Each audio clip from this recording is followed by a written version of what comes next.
আসসালামু আলাইকুম। প্রত্যেককে শুভেচ্ছা জানাচ্ছি মাসুম মাহবুব। প্রিয় দর্শক, দেখছেন ওপেন দাস ইউটিউব চ্যানেল এবং মাসুম মাহবুব ফেসবুক পেজ। বাংলাদেশের আজকে যে বড় খবরগুলো রয়েছে তার মধ্যে সোশ্যাল মিডিয়াতে স্থান পেয়েছে যে খবরটি সবচেয়ে বেশি, সেটা হলো আয়নাঘর।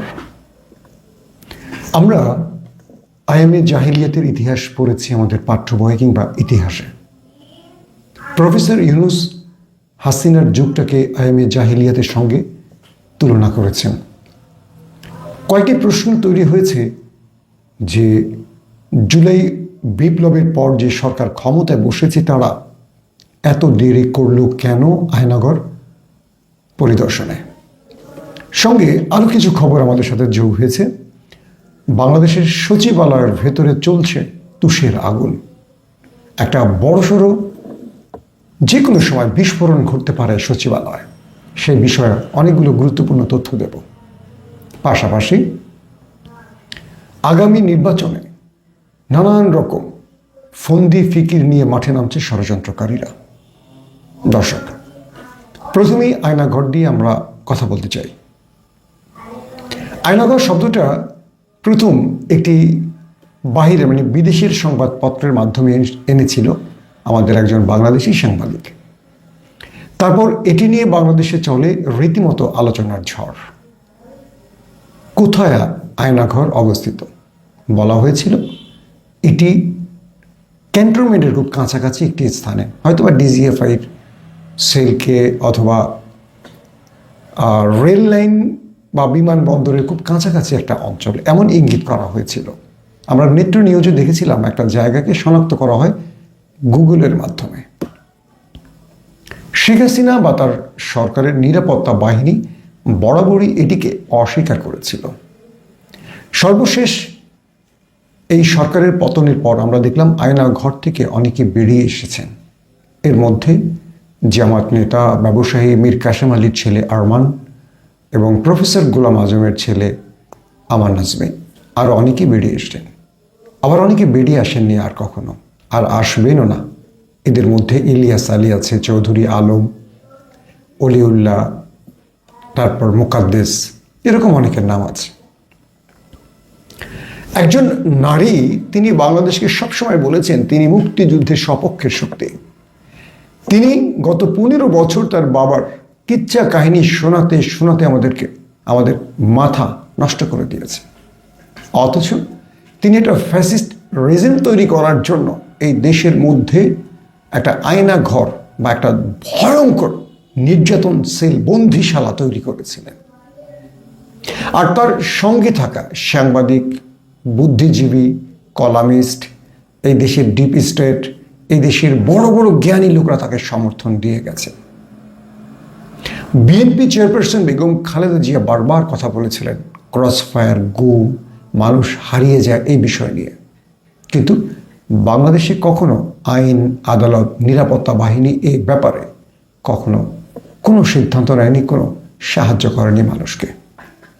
কত মানুষ হারিয়ে গেছে এর তালিকা নেই। কত মানুষ সরকারের নির্যাতনে চিরতরে গুম হয়ে গেছে, এই তালিকাগুলো আমাদের কাছে নেই। আজ বাংলাদেশের অন্তর্বর্তীকালীন সরকারের প্রধান প্রফেসর ইউনুস সাহেব, তিনি আয়নাঘর পরিদর্শনে গেছেন। সঙ্গে আরও বেশ কয়েকজন উপদেষ্টা, বিদেশি এবং দেশি গণমাধ্যমের কর্মীরা ছিলেন। কয়েকটা প্রশ্ন তৈরি হয়েছে। 6 মাস অতিবাহিত হওয়ার পর কেন আয়নাঘর পরিদর্শনে গেলেন প্রফেসর ইউনুস? আমরা তো জানি তিনি প্রথমে যেতে চেয়েছিলেন। তাকে কি কোনো বিশেষ শক্তি সেখানে এতদিন যেতে দেয়নি? এই প্রশ্নটা উঠে এসছে। প্রফেসর ইউনুসের সরকার বর্তমানে সরকারে থাকলেও নেপথ্যে সরকারের শক্তি নিয়ন্ত্রণ করছে কারা? কারা ডিপ স্টেট? এই প্রশ্নগুলো এখন উঠছে একটার পর একটা। যে আয়নাঘর আওয়ামী লীগ তৈরি করেছিল আমাদের দেশের নিরাপত্তা বাহিনী বা কুখ্যাত র্যাব, ডিবি, ডিজিএফআই এর মাধ্যমে, এতদিন কি তারা সেই আয়নাঘরের সকল প্রমাণ রেখে দিয়েছে নাকি মুছে ফেলেছে? কয়েকটা ছোট ছোট রুম, একটা অকেজো ইলেকট্রিক চেয়ার, কয়েকটা ছোট ছোট বন্দিশালাকে দেখিয়ে আয়নাঘরের নির্মমতা আপনি কি বোঝাবেন? পৌঁছাতে পারবেন আদৌ? একটা ছোট্ট উদাহরণ দিয়ে বলি আপনাদের। যে মানুষটা জেলে আছে তার পরিবার বলছে যে তিনি একদিন জেল থেকে মুক্তি পাবেন অথবা জেলে আছেন, হয়তো মাসে বা 15 দিন পর একদিন তার সাথে দেখা করা যায়। যে মানুষটা গুম হয়ে গেছেন তার পরিবার জানেন না তিনি কোথায় আছেন, তার স্ত্রী জানেন না তিনি আদৌ ফিরবেন কিনা, তার সন্তান জানে না বাবা আর আসবে কিনা, তার বাবা মা জানে না তার সন্তান আর আসবে কিনা, এবং তিনি জানেন না তিনি কোথায় আছেন। তার যখন চোখটা খোলা হতো তিনি দেখতেন 2 ফিট 3 ফিটের একটা রুমের মধ্যে তিনি বসে আছেন, না পারছেন দাঁড়াতে, না পারছেন ভালো করে শুতে। হ্যান্ডকাপ পরানো থাকতে কখনো কখনো হাতে, পিছে হাত বেঁধে হ্যান্ডকাপ পরানো। অনেকেই বলতে শুনেছি তারা প্রতিদিন মৃত্যু কামনা করতেন যে আল্লাহ এই নির্মম নির্যাতনা সহ্য করতে পারছি না, মৃত্যু দাও আমাদের। কোনো মানুষ সহজে মৃত্যুবরণ করতে চায়, মৃত্যু কামনা করে, কিন্তু আয়না ঘরে মানুষ মৃত্যু কামনা করত।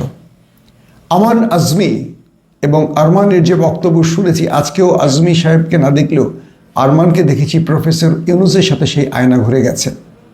তিনি বর্ণনা দিয়েছেন পুরো বিষয়টা, মনোযোগ দিয়ে প্রফেসর ইউনুস শুনলেন, সব কথা বললেন।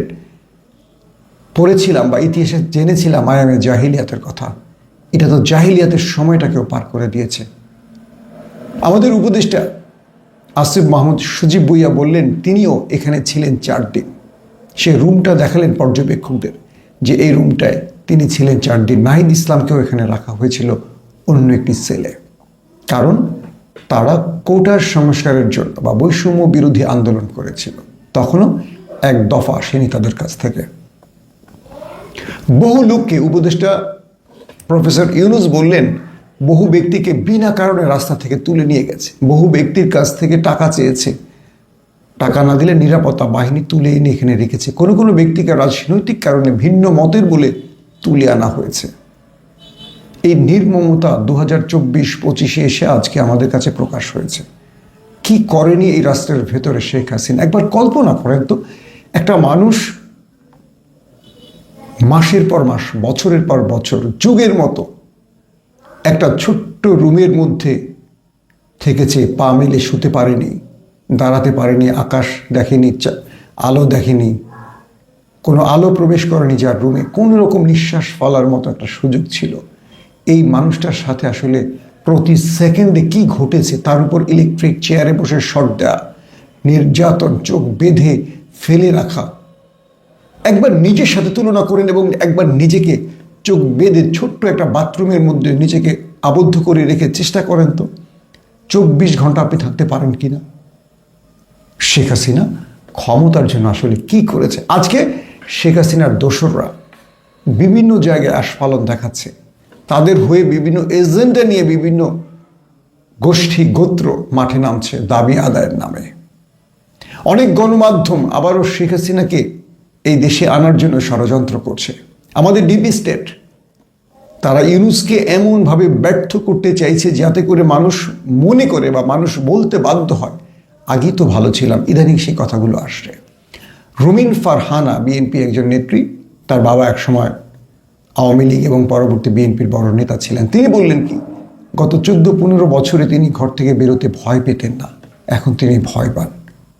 কারণ তিনি সরকারি প্লট পেয়েছেন, সরকার তাকে সুযোগ দিয়েছে এমপি হওয়ার। যখন সারা বাংলাদেশে বিএনপিকে একেবারে কি বলবো বোতলবন্দি করে ফেলেছে, তখন রুমিন ফারহানা হয়েছিলেন সাংসদ। তিনিও তো অবৈধ সাংসদই হয়েছিলেন। তিনি বলছেন কি চমৎকার কথা, গত 14 বছর, তার মানে তিনি যে আওয়ামী লীগের এজেন্ট ছিলেন, তিনি যে আওয়ামী লীগের পোষা কি বলবো ময়না পাখি ছিলেন, এটা কি ক্লিয়ার? কারণ আওয়ামী লীগ তাকে বিরোধী দল থেকে হায়ার করেছিল তাদের। তিনি অনেক কথা বলেছেন সংসদে বা ডায়েজে বা গণমাধ্যমের মাইক্রোফোনে। বেসিক্যালি তিনি কি আসলে বিএনপিকে ওন করেন? কারণ আমরা জানি, ইতিহাসে পড়েছি, বিশ্বাসঘাতকরা থাকে এক দলে, কাজ করে অন্যের জন্য। তিনি 14 বছর ভালো ছিলেন, 15 বছর ভালো ছিলেন, এখন তিনি সন্ধ্যার পর ঘর থেকে বেরোতে ভয় পান। কিন্তু আমরা তো এখন ঘর থেকে বেরোতে সাহস পাই। 14 বছর তোমরা দেশেও থাকতে পারেনি অনেকে। তারপরও বিএনপি এই নেত্রীকে তার দলে বহাল রেখেছে। আগামীতে তিনি হয়তো তার দল বা তিনি যখন ক্ষমতায় আসবেন, তার দল যখন ক্ষমতায় আসবেন, তিনি এরকম কথা বলবেন কিনা জানি না। আমাদের ডিপ স্টেট, প্রথম আলো, ডেইলি স্টার, দেবপ্রিয়, যারা যারা এই দেশটাকে কন্ট্রোল করেন, অর্থনীতি কন্ট্রোল করেন, দেশের রাজনীতি কন্ট্রোল করেন, ওপারের যারা সুশীল বা আমাদের ডিপ স্টেটের বিশেষ ইশারাদাতা, তারা এগুলো মুছে ফেলবে। এর বিচার হবে না, লিখে রাখেন। পিলখানার বিচার হবে না, বিডিআরের বিচার হবে না, হেফাজতের বিচার হবে না, জুলাই অভ্যুত্থানের একটা নামকস্তে বিচার হবে, যে বিচারটা কার্যকর হবে না, হাসিনার গুম আয়না ঘরের কোনো বিচার হবে না, লিখে রাখেন। এগুলো মুছে লেখা দিয়ে কেউ না কেউ ক্ষমতায় আসবে। ইউনূস চলে যাবার পর সব মুছে যাবে, লিখে রাখেন। এবং যারা ক্ষমতায় আসবে তারা আবার কখনো ক্ষমতা হারাবে, তাদের উপর আবার জগদ্দল পাথর বসে পড়বে। তখন তারা আবার জনগণকে বলবে, আসো আমরা মুক্তির জন্য লড়াই করি, আরেকটা অভ্যুত্থান ঘটাই। জনগণ বলবে, আমাদেরকে কোরবানি করে তোমরা ক্ষমতায় আসো, আবার আমাদেরকে কোরবানি করে তোমরা ক্ষমতা নিতে চাও, আমরা তোমাদের এই ফাঁদে পা দেব না। প্রিয় দর্শক, সচিবালয়ের মধ্যে একটা ভয়ঙ্কর উত্তপ্ত পরিবেশ চলছে। আমরা দেখতে পাচ্ছি যে এখন পর্যন্ত 80% সচিব আওয়ামী লীগের বহাল, 15% মতো আছে বিএনপির। এদের মধ্যে কিছু করাপ্টেড, কিছু ভালো, 5% জামাতের। এই জামাত আর বিএনপি এরা আছে কোণঠাসা পজিশনে। 80%-এর এগেনস্টে 20% জামাত বিএনপি, তারা কিছু করতে পারে? ইউনূস সরকার বা আমাদের যারা উপদেষ্টা বসেছেন, ছাত্র বা আদার্স যে উপদেষ্টারা, কেউ কেউ চাইলেও, মানে জুলাই অভ্যুত্থান যেসব ছাত্ররা করেছেন, তারা নিজেরা চাইলেও এখন আর কিছু করতে পারছেন না।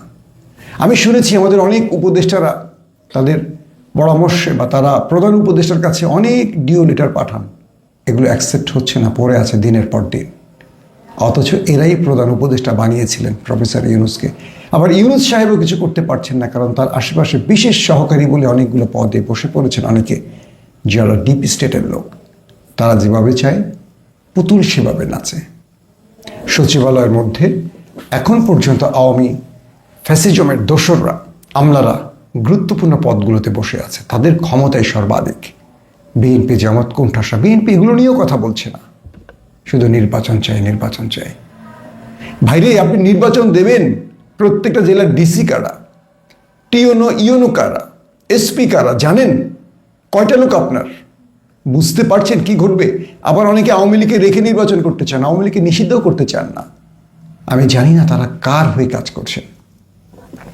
এই পরিস্থিতিতে প্রফেসর ইউনূসের উচিত সচিবালয়ের ভেতরে হাত দেয়া। দ্রুত যারা অবসরে গেছে বা যারা রিটায়ারমেন্টে চলে গেছেন, কিন্তু তারা ভূতপেক্ষের হিসেবে অনুযায়ী অনেকে প্রমোশন দিয়ে সচিব করা হয়েছে, তাদেরকে আবারও বসানো হোক। আমরা দাবি করছি। আমাদের অনেক সচিব, সম্প্রতি একটা প্রজ্ঞাপনে দেখলাম তাদের সচিব পদে পদায়ন করা হয়েছে। তারা বিগত 3-4 বছরে অনেকেই অবসরে চলে গেছেন। এদেরকে আওয়ামী লীগ সময় কোনো পদোন্নতি দেওয়া হয়নি।